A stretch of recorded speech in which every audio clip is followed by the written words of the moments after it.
what we want to do is head southbound here. Snow is coming over Long Island, just a few flakes here in and around New York City, and we're seeing just a haze, but it's mainly the blowing snow that's going to get us. And down into Philadelphia, that's where my boy Jim Cantore has been with this storm throughout the duration of it. So Jim, here's the thing. I think that the wind is going to be the worst problem today rather than the snow, but how does this stack up to past snowstorms that you've covered? Stephanie, first of all, who am I to ever argue with you, right? About on what? Anything. What are you talking about?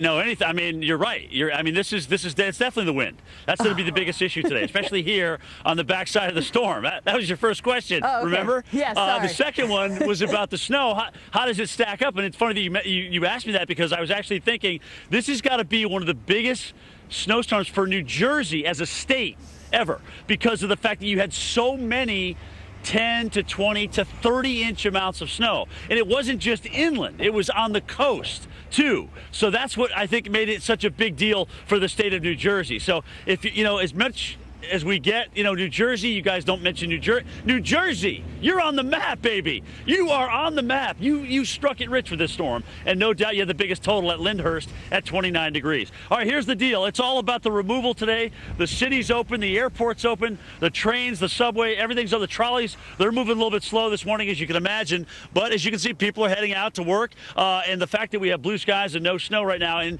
we got wind-packed snow too, Steph. The more wind that we have actually does pack the snow, so it doesn't blow around as much the longer this goes on. We're not seeing it drift around as much, so they can actually make a lot of headway on these roads. But still, it's slow go. You can see the cookie dough sitting on the roads, and that's always going to make it slippery no matter how long. It'll be a couple of days before things get back to normal on the roads. Cam, and I don't know if you saw, but Fisher doesn't want to mess up his pretty locks, so he's not wearing a hat even though it feels like 10 degrees. I love your babushka, but I've got to tell you, with it flapping around, you kind of look like a dog a little bit there with the flaps going like that.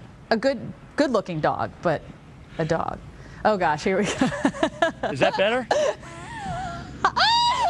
Oh boy. All right, you know what? I'm going to take it back. Cameron, I know you've been working a lot of hours. I'm going to take it back so you don't get any sort of trouble there.